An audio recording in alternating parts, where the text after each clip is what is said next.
You want power that arrives like a shadow and changes the room. You want men to pause before they cross you. You want women to be pulled toward you as if by metal and magnet. You want crowds to fold quiet and listen without you needing a single raised voice.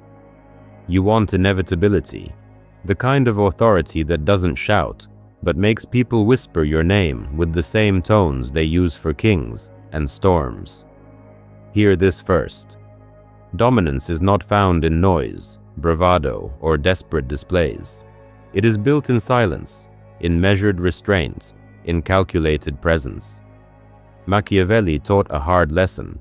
Power is not earned by being loved. Power is secured by being necessary.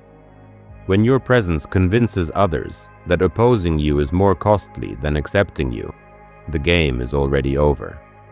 This is not a simple how-to. This is a map of 10 stations, 10 temperings of the self, that together shape an aura people feel before they understand why. Each station sharpens the psychological edge you carry. At the end, you will understand not just how power looks, but what it costs, and how to wear it without becoming a monster. Stay. Listen. Speak in the comments only when you've absorbed what follows. Power begins where certainty lives, not the brittle certainty of a fool, but the calm conviction of one who has practiced decision until doubt no longer shouts. When you hesitate, life takes advantage. When you doubt, your presence fractures and becomes permissive. People follow a hand that points unwaveringly, even if its direction is cold. Imagine a man who moves like an axis.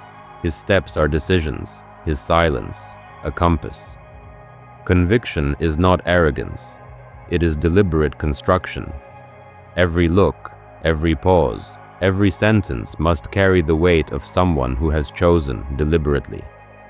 When you withhold reaction, you deny others the thrill of making you move. They are forced to project meaning into the space you leave, and projection breeds myth. Weak men chatter to prove themselves. Powerful men choose words like a monarch spends coin, rarely, and with crushing effect. See every interaction as a game of position. Learn to watch rather than to shout. The less you expose, the more others fill the void with fear and imagination, the first seeds of control. Your aura is not your entire self. It is what you permit the world to read. Machiavelli noted that the world judges more by appearance than truth. That is not an apology for deceit. It is an observation of human economy. A controlled face is a tool of stability. Calm speech, measured gestures, and even temperament. These calm others and compress chaos. But the mask must be honest enough to hold under pressure. If it becomes a screen for vice, it corrupts.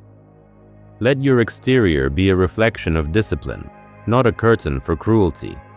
Move slow with intention. Let your pauses be deliberate. Let your gaze be steady, not hunting. When people cannot read you, they cannot predict you. When they cannot predict you, they cannot easily dominate you. This is controlled presence, not a lie, but a practiced honesty, a fortress of composure that makes lesser energy feel small. Power without consequence is a house of straws. Machiavelli argued that fear, when bound to fairness and utility, stabilizes. The darker reading says, fear can hold people in place when love cannot. The wiser reading warns that fear, if unchecked, breeds rebellion. Both are true. Fear need not be blood and brutality.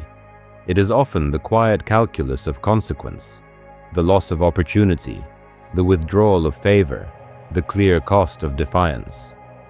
A presence that implies cost, without shouting it from the rafters, shapes behavior.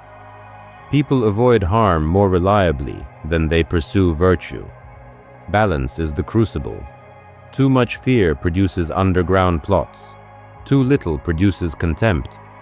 Bind deterrence to usefulness. Be the person whose absence is costly and whose presence is productive. Then both attraction and aversion will secure your influence. To bend others, first bend yourself into a shape that is not owned by flattery, not dragged by insult, not ruined by longing. Detachment clears the mind. It does not harden the heart.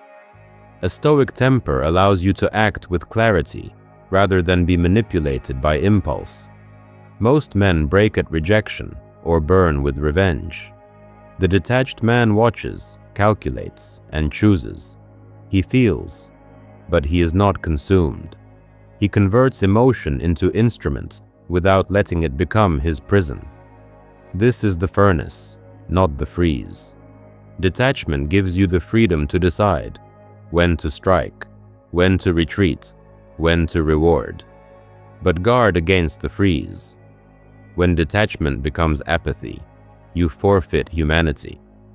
The real craft is to remain steady and still compassionate, choosing when to engage and when to withdraw. Words are weapons. Silence is the sheath that preserves their edge. The man who floods the air with talk broadcasts indecision. The man who speaks rarely makes every utterance land heavier. Silence discomposes others. It makes them reveal themselves, fill gaps, and show their hands. In that quiet, you collect information. In that quiet, your eventual word lands like a verdict.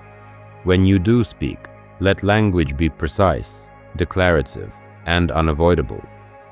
Use short statements that leave no room for equivocation. Avoid long justifications. They smell of insecurity. Instead, issue clear intentions and let the silence that follows amplify them. The art is balance, silence that compels revelation, and speech that shapes reality. Together they make a presence that lingers in the mind. Presence is not mystic. It is a compound of posture, pace, attention, and preparedness. When you enter a room and the air realigns, it is because you have transmitted competence before you ever say a word. Stand as if the ground belongs to you. Move with economy. Let your breathing be even. Use eye contact to hold, not to hunt. Speak with low, deliberate cadence, words that sound carved into the air. Scarcity amplifies presence. Be rare in your availability. Be abundant in your effect. The man who is everywhere is often invisible. The man who appears and shifts the field becomes unforgettable. But beware, presence without substance is theater. If you cultivate projection without craft, the drama collapses under pressure. Presence must rest on skill and integrity. Power is not always muscle. Often it is leverage, the unseen architecture that channels choice. People move for two reasons: to avoid loss or to seize gain. The observer who sees what others prize can shape how the prize is given. This is not instruction to exploit. It is explanation. Knowing what people value allows you to align interests, to create mutual movement rather than simple domination. Influence is strongest when people believe they chose freely. Collect the small clues, gestures, repeated phrases, what they defend and what they hide. Use that knowledge to design outcomes where your goals and others' goals converge. The ethics preserve agency. The tactic make cooperation appear as their victory. Leverage done well makes you indispensable. Leverage done poorly makes you a puppeteer whose strings are eventually noticed and cut. The power of no power grows in the spaces you refuse to fill. Boundaries are the invisible walls of your sphere, clear, unemotional, unambiguous. Those who accept everything become walkovers. Those who declare limits gain respect. Say no without drama. Withdraw presence when lines are crossed. Make scarcity of access real. Yet boundaries must be even-handed. If you demand sacrifices you do not make, hypocrisy will rot the structure. Enforce standards consistently. Be ruthless with excuses, but fair in judgment. And build inner boundaries too. Banish indulgence that breaks discipline. The man who cannot control himself cannot command others. There are times when rules and presence are not enough. History shows rulers who use decisive severity to stamp authority. Machiavelli wrote bluntly, "Cruelty, if applied with precision, can sometimes secure stability faster than misplaced kindness. But cruelty is a cost. It carries long echoes. Humiliation breeds conspiracy. Fear breeds exile of the heart. Strategic severity, when necessary, must be proportionate, targeted, and sparing. Make the lesson public, but the method inscrutable. And remember to include yourself among the targets of discipline. Be merciless with your own mediocrity. Sharpen your habits like a blade others cannot blunt. Cruelty that corrects is different from cruelty that destroys. The former can restore order. The latter destroys the very soil it hopes to plant upon.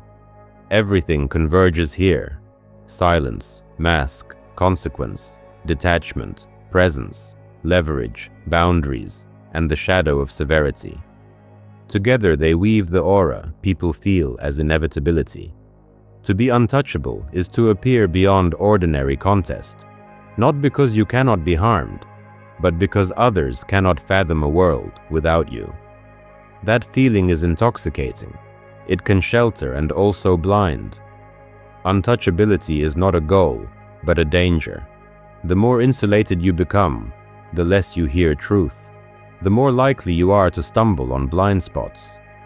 The great fear is hubris disguised as safety. Instead of seeking to be untouchable, seek resilience. Build systems that allow critique. Surround yourself with those who will tell you hard truths. Let your grip be firm, but not suffocating. Their belief that you cannot be replaced should come from competence and mutual value, not from fear and isolation. History is not subtle. Power taken by terror decays into conspiracy and collapse. Power earned by competence and constrained force builds institutions that last. The line between necessary firmness and destructive domination is thin, and it is crossed by those who confuse ends with methods. If you are tempted by the seduction of bending others' wills, ask yourself, what will it cost you when the mirror of power finally turns? Will your victories be haunted by silence of friends, the secrecy of plots, the quiet erosion of trust? Or will your authority create places where people thrive because they are guided, not broken? There is a harder mastery: to be formidable and fair, to make presence mean safety as well as command, to make consequence corrective rather than merely punitive, to build dependence that is reciprocal, not shackled. If this monologue sharpened your thinking, use it. Use it to read people, not to break them. Use it to guard yourself against those who would use aura to obscure cruelty. Walk carefully with power. Be formidable. Be humane. And remember, the most dangerous thing you can do with authority is to forget there are human beings standing under it.